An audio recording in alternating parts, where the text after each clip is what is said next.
Moi, je crois qu'une église qui ne contribue pas à l'épanouissement de sa nation doit fermer ses portes. Exactement. Donc, la nation doit recommander à ce que l'église ferme ses portes parce qu'elle est inactive.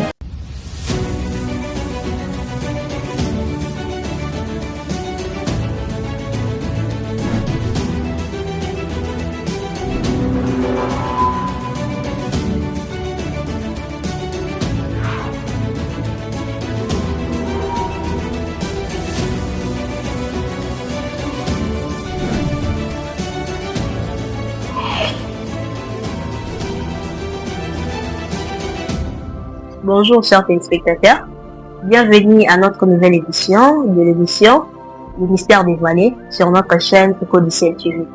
Aujourd'hui, nous sommes avec le berger Amis Tabea. Bonjour. Bonjour madame la journaliste. J'espère que vous allez bien. Oui, je me porte très bien par la grâce de Dieu. D'accord, merci. Qu'est-ce qui vous a amené sur notre plateau? Oui, je suis très flatté par le travail que fait la chaîne Eco du Ciel par rapport à la propagation des valeurs et surtout des valeurs religieuses. Ça m'a beaucoup impressionné. Voilà pourquoi j'ai répondu positivement à cette belle invitation qui m'a été confiée. Ok, d'accord, merci. Le thème d'aujourd'hui se base sur la jeunesse face à la crise des valeurs.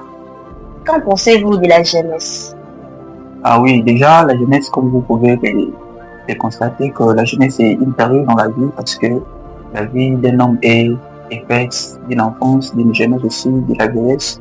Et la jeunesse, c'est un clé parmi les périodes, bien sûr, de notre parcours vital. Ok, d'accord, merci. Nous avons la première question. La première question est celle-ci. Que signifie réellement l'expression crise de valeur chez les jeunes d'aujourd'hui?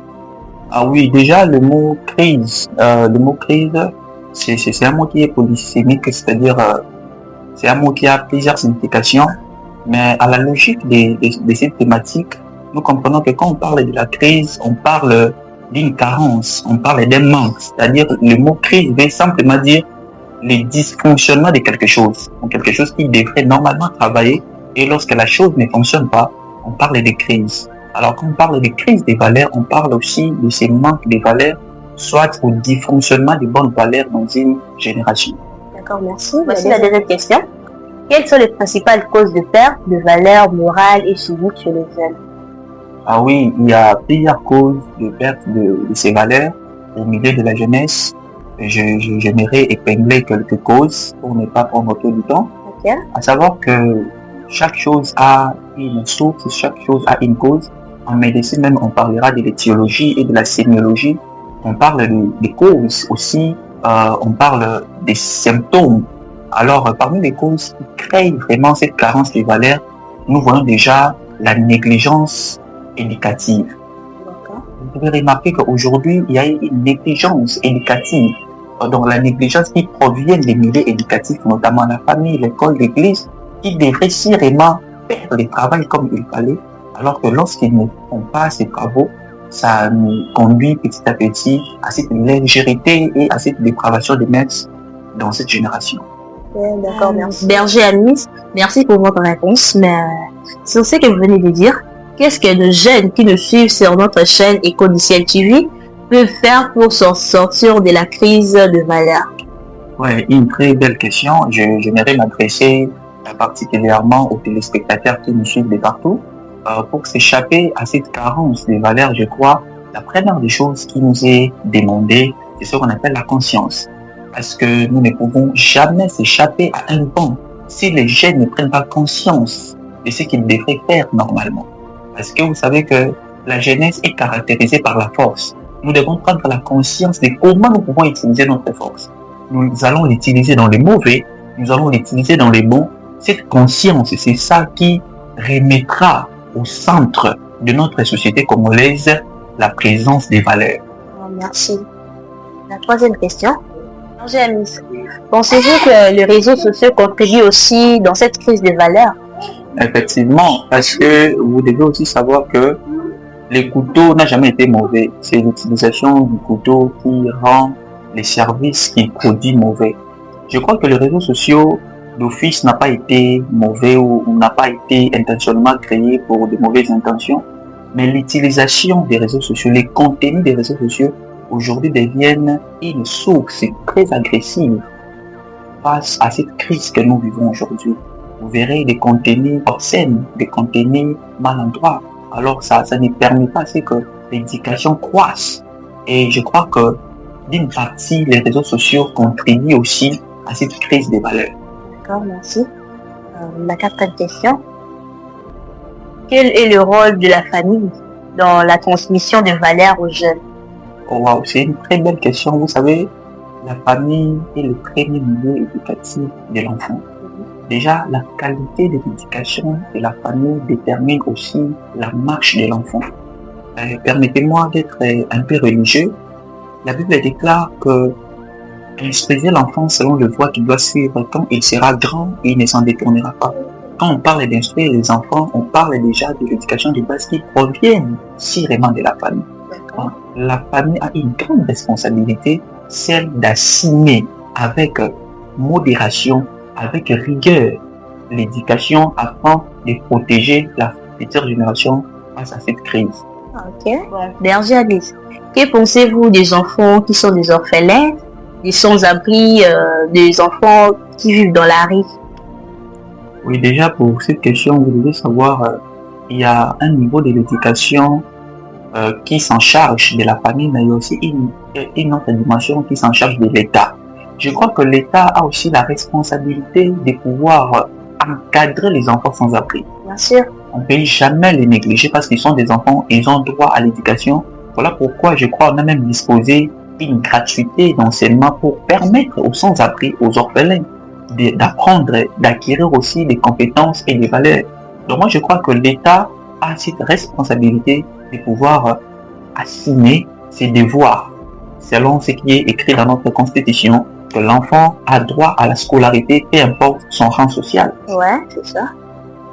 Okay. Berger Alice, oui. Quel conseil pouvez-vous donner aux enfants qui sont sans abri et sans parents qui nous suivent sur notre chaîne Éco-du-Ciel?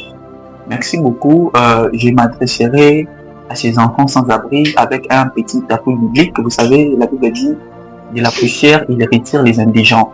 Cela veut dire que depuis la poussière, il y a un espoir pour les indigents.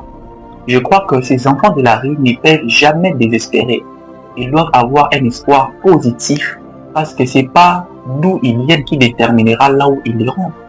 Et je crois efficacement si ces enfants de la rue prennent conscience et s'engagent à s'instruire. Aujourd'hui, nous avons beaucoup de formations. L'instruction ne se donne pas seulement à l'université ou à l'école. On peut stratégiquement apprendre par des formations, je ne sais pas moi, par plusieurs modèles. Et ces enfants de la rue doivent émettre tous ces conseils en pratique pour une vie et un avenir radieux. Merci vraiment pour votre conseil en ce qui concerne nos jeunes qui sont sans abri, qui nous suivent sur notre chaîne Éco-du-Ciel TV. Quelles sont les conséquences de la crise de valeurs sur l'avenir et de la société et de la nation? Oui, déjà, vous savez, les conséquences sont graves parce que Nelson Mandela a dit une citation très pertinente selon laquelle il a dit l'éducation est l'arme la plus puissante pour changer le monde. Ce qui veut dire quand la nation est suspendue, quand la nation stagne dans les mauvaises valeurs, c'est aussi une stagnation de son avenir. C'est-à-dire les pays, la nation ne nous promet pas un avenir radieux. La cause est que demain, nous aurons une génération plus pire qu'aujourd'hui. Parce que la crise des valeurs augmente par rapport aux nations si la nation ne se relève pas pour riposter à cette crise. Ainsi donc, aujourd'hui, nous vivons une dépravation à 50%. Mais si nous ne résistons pas contre ces vents, demain, nous en vivrons à 1000% ou même à 1 million de pourcents. Donc, je crois que les conséquences sont graves. Alors, la nation doit être détenteur et doit être sentinelle des vents, de toutes choses qui circulent dans ces temps face à cette dépravation des mœurs. Alors, merci Alice. Quel est le rôle de l'Église face à la crise des valeurs? Merci beaucoup pour la question. Je crois que l'Église a une grande responsabilité, un grand rôle à jouer face à la crise des valeurs. Super. Déjà, vous pouvez remarquer que quand Dieu appelle Abraham et lui dit de quitter son pays et sa patrie, quand il parle des pays, il parle de la situation géographique. Quand il parle de la patrie, il parle du sentiment. C'est-à-dire, l'Église doit avoir un sentiment pour la nation, une participation pour la nation. Moi, je crois qu'une église qui ne contribue pas à l'épanouissement de sa nation doit fermer ses portes. Exactement. Donc, la nation doit recommander à ce que l'église ferme ses portes parce qu'elle est inactive dans la progression de la nation. Un pasteur n'est pas seulement prédicateur, il est aussi éducateur. Quand nous avons des pasteurs prédicateurs, moins que le pasteur éducateur, la nation s'effondre. Voilà, aujourd'hui, nous voyons que l'église, au lieu d'être un milieu éducatif, elle est devenue un milieu de buzz. Et moi, je crois que c'est une source de dépravation parce qu'une personne se dira, si donc les bêtises se font à l'église, à combien plus forte raison les bêtises se feront à l'hôtel, dans des bars, dans d'autres milieux. Donc l'église doit être l'icône, une référence de ce que nous devons faire étant nation pour se développer. D'accord, merci. Berger, quelles sont les valeurs qui sont priorisées à la jeunesse d'aujourd'hui? Oui, je crois qu'il y a beaucoup de valeurs qui sont prioritaires. J'en citerai quelques-unes. Je crois que nous avons besoin d'une jeunesse qui sera disciplinée, une jeunesse qui sera concentrée, une jeunesse qui sera honnête, une jeunesse que je mets l'accent sur une jeunesse ambitieuse. Exactement. Parce que déjà, vous savez, on devient ce que l'on pense et cette jeunesse doit avoir une qualité, une valeur, celle d'avoir une ambition claire et d'y mettre une discipline pour y arriver. D'accord, merci. Merci pour toutes vos réponses. Comme on les dit toujours à latin, il cauda veneno est, et à la fin qu'on trouve les vénins. Nous allons passer à notre dernière question qui va empaqueter nos jeunes, nos téléspectateurs qui nous suivent sur notre chaîne Écho du Ciel TV. Voici la dernière question. Quel message adressez-vous aux jeunes d'aujourd'hui pour les encourager à devenir une génération référence? Merci beaucoup pour la question. Je m'adresse aux jeunes pour devenir une génération de référence. Vous savez, on devient une référence dans les bons et dans les mauvais. Alors, je ne voudrais pas que nous soyons une génération qui aura une mauvaise référence. Alors, pour devenir une bonne référence, parmi les valeurs comme je venais d'épingler, je crois, la discipline fera de nous exactement une génération de référence.